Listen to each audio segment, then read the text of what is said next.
હિંમતનગર નગરપાલિકાની બજેટ સભા શહેરથી 35 કિલોમીટર દૂર આવેલ ખાનગી રિસોર્ટમાં યોજાઈ હતી અને નગરપાલિકાની કચેરીમાં સભા યોજવાની જગ્યાએ રિસોર્ટમાં બજેટ સભા યોજાતા વિપક્ષે સવાલ ઉઠાવ્યા છે। પ્રજાના ટેક્સના પૈસા વેડફાયા હોવાની ચર્ચાએ જોર પકડ્યું હતું। જો કે પાલિકા પ્રમુખ અને ચીફ ઓફિસર દ્વારા દાવો કરવામાં આવ્યો હતો કે રિસોર્ટના હોલમાં મીટિંગ અને ભોજન સિવાય અન્ય કોઈપણ સુવિધાઓનો ઉપયોગ કરવામાં નથી આવ્યો। બેઠકનો ખર્ચ અંદાજિત 30,000 રૂપિયા જેટલો જ થયો છે। અગાઉ પણ પાલિકાએ 5 વર્ષ દરમિયાન ટર્મ પૂર્ણ થવાની અંતિમ બજેટ સભા ખાનગી જગ્યાએ યોજાતી હોવાની પણ વાત કરી હતી। હાલ તો આક્ષેપ પ્રત્યાક્ષેપ વચ્ચે બજેટ સભા પૂર્ણ થઈ છે અને હિંમતનગર શહેરનું 136 કરોડ રૂપિયાનું બજેટ રજૂ કરવામાં આવ્યું છે। મ્યુનિસિપલ એક્ટના કલમ 51 મુજબ એમાં સ્પષ્ટપણે લખેલું છે કે હિંમતનગર નગરપાલિકાની જે મીટિંગો છે એ પોતાની કચેરીમાં જ અને પોતાની જગ્યા ઉપર જ બોલાવવાની રહે છે, પરંતુ શાસક પક્ષના જે પ્રમુખશ્રી છે અથવા સભ્યો છે એ પોતાએ બોલાવવા ચાહે તો આ બોલાવી શકે એવી જોગવાઈ છે। એ રીતના આ લોકો અહીંયા મીટિંગ બોલાવી છે અને આટલે દૂર જે નાણાંનો વ્યય થઈ રહ્યો છે। હિંમતનગર નગરપાલિકાના ટોટલ અમે 36 સદસ્યો છીએ અને એપ્રોક્સિમેટલી જે સદસ્યો આવશે એ અમારા દરેક ખાતાના વિભાગના વડાઓ એમ કરીને અંદાજે 50 લોકો મેક્સિમમ 50 લોકો અહીંયા ભોજન લેશે અને એની કોમ્પ્લિમેન્ટરીમાં એમણે અહીંયા જે હોલ મીટિંગ માટે છે એ વાપરવા આપ્યો છે। અને આનો અંદાજિત ખર્ચ 27 થી 28,000 રૂપિયા છે। આમાં માત્ર જમણવાર જ છે જેટલા મેમ્બર અહીંયા હાજર છે અને કોમ્પ્લિમેન્ટરીમાં નગરપાલિકાને રિસોર્ટ તરફથી હોલ આપવામાં આવેલ છે, જે હોલમાં બેઠકનું સંચાલન થશે। એ સિવાય બીજી કોઈ પણ એમ્યુનિટી નગરપાલિકા દ્વારા કોઈ પણ એમ્યુનિટીનો ઉપયોગ કરવામાં આવનાર નથી। રિસોર્ટ સાથે આ બજેટ રજૂ કરવાને કોઈ લેવા દેવા નથી। આ પાર્વતી હિલ્સ ખાતે જે હોલ આવેલો છે ત્યાં અમે અમારા સદસ્યો છે એમની રજૂઆત હતી કે આપણે એક બજેટની સામાન્ય સભા બહાર કરીએ। આ રજૂઆત પાછળનું કારણ પણ એ હતું કે પહેલા અમારા પુરોગામી સમયમાં પણ આ રીતે પોળો ખાતે તિરુપતિ ઋષિવન સાથે આ રીતે બજેટની સામાન્ય સભા રજૂ કરાઈ છે। વડોદરાના નિઝામપુરામાં અસામાજિક તત્વો બેફામ બન્યા છે। એસટી ડેપોમાં ચાના સ્ટોલમાં યુવકોએ બબાલ કરી હતી। જૂની અદાવતમાં એક યુવક પર હુમલો કરવામાં આવ્યો હતો। પોલીસે ત્રણેય હુમલાખોરને ઝડપી પાડ્યા છે। પોલીસે હુમલાખોરોની શાન ઠેકાણે પાડી છે તો પોલીસે આરોપીઓની જાહેરમાં સરઘસ કાઢ્યું। એક આરોપીને વીઆઈપી ટ્રીટમેન્ટ આપી હોવાનો આરોપ પણ લાગ્યો છે। તો વડોદરાનો આ મામલો સામે આવ્યો છે કે જ્યાં અસામાજિક તત્વો જાણે બેફામ બન્યા હોય તે પ્રકારની ઘટનાઓ જોવા મળી રહી છે। તો એસટી ડેપોમાં ચાના સ્ટોલ પર યુવકો દ્વારા બબાલ કરવામાં આવી હતી। સંવાદદાતા હાર્દિક અમારી સાથે જોડાઈ ગયા છે। હાર્દિક, વડોદરાની આ ઘટના કે જ્યાં અસામાજિક તત્વો બેફામ બન્યા હોય તે પ્રકારની ઘટના જોવા મળી રહી છે, શું અપડેટ મળી રહ્યું છે? બિલકુલથી જો આખી ઘટનાની વાત કરવામાં આવે તો આ ઘટના જે છે તે પરમ દિવસ રાતની છે।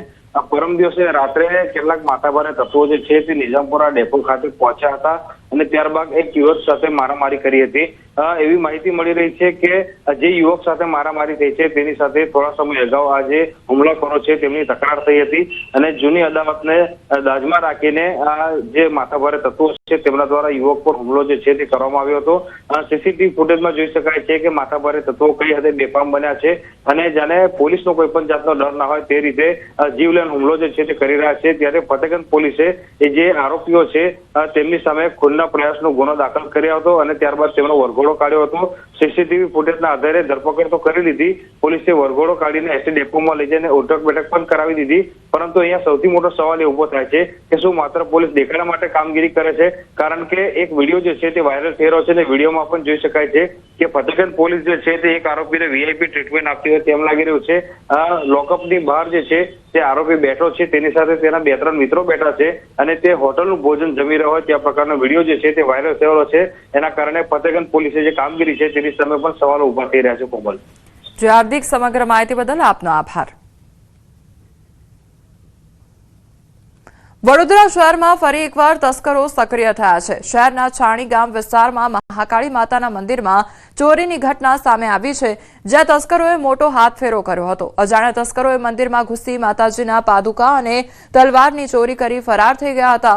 આ સમગ્ર ઘટના મંદિરના સીસીટીવી કેમેરામાં કેદ થઈ છે। ઘટનાની જાણ થતાં જ પોલીસ ઘટનાસ્થળે પહોંચી હતી અને તસ્કરોની શોધખોળ શરૂ કરી છે। વિસ્તારમાં ચોરીની ઘટનાને લઈને ભક્તોમાં રોષ અને ચિંતા ફેલાઈ ગઈ છે।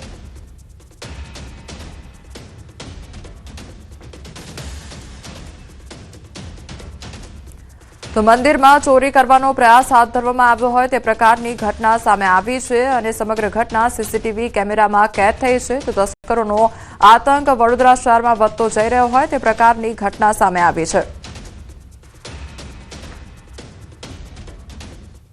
અમદાવાદના સેટેલાઇટ પોલીસની સરાહનીય કામગીરી સામે આવી છે. નારાયણ દંપતીને ડિજિટલ અરેસ્ટ થતા બચાવ્યા હતા. 15 લાખની એફડીના પૈસા આરોપીઓ ઉપાડવા જતા હતા અને પહેલા પોલીસ પહોંચી ગઈ હતી.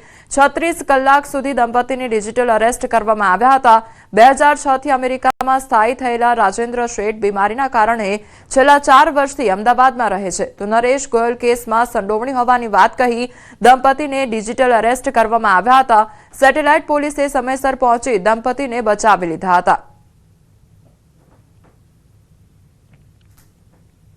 અમો લોકોને ઓચિંતો 25 તારીખે સવારમાં ફોન આવેલ અને એમ કહેવામાં આવ્યું કે તમારે નરેશ ગોયલના જે ફ્રોડ કરેલો છે મની લોન્ડરિંગનો, એમાં તમારું નામ સામેલ છે અને તમારા ઉપર FIR દાખલ કરેલ છે. પહોંચ્યા ત્યારે આનો ફોન ચાલુ જ હતો. ડિજિટલ એરેસ્ટ કર્યો તો પછી એને ખબર પડી કે ભાઈ પોલીસ આવી ગઈ છે એટલે એને ગાળાગાળી કરી પછી ફોન મૂકી દીધો. ફોન ફરીથી આવવાની શક્યતા હતી અને એમના ખાતામાં 15 લાખ રૂપિયા એફડી હતી એ ઉપાડી લીધેલી હતી.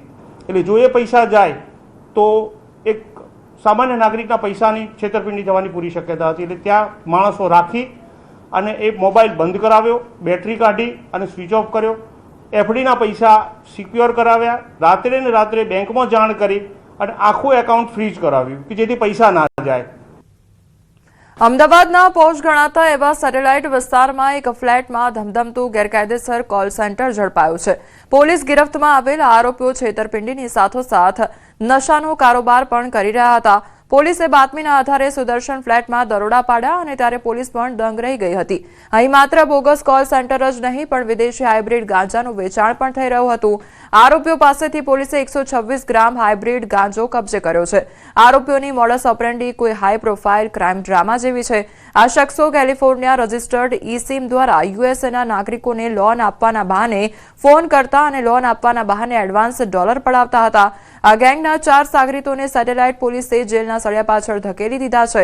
જેમાં મુખ્ય આરોપી કૃણાલ દેસાઈ ઉર્ફે સાહિલ દેસાઈ સામે અગાઉ અલગ અલગ પોલીસ સ્ટેશનમાં મારામારી, ઉઘરાણી અને એટ્રોસિટી જેવા કુલ 13 ગુના નોંધાઈ ચૂક્યા છે. 4 ઇસમો હતા, એમની પાસેનો સરસામાન ચેક કરેલો અને આ સરસામાન ચેક કરતા તેમાં એમની પાસેથી હાઇબ્રિડ ગાંજો 126.840 ગ્રામ જેની કિંમત 4,43,940 રૂપિયા જેટલી થાય છે એ ગાંજો મળી આવેલો. સિમ કાર્ડથી એ લોકો ત્યાં US સિટીઝન જોડે વાત કરતા હતા અંગ્રેજીમાં અને એમને લોન અપાવવાના બહાને તમારી લોન આટલી સેન્શન થશે અને તમારે આટલા પેમેન્ટ કરવું પડશે એડવાન્સમાં, એ રીતે વાત કરીને એમની જોડેથી એ પૈસા પડાવતા હતા. રાજકોટમાં ફિલ્મી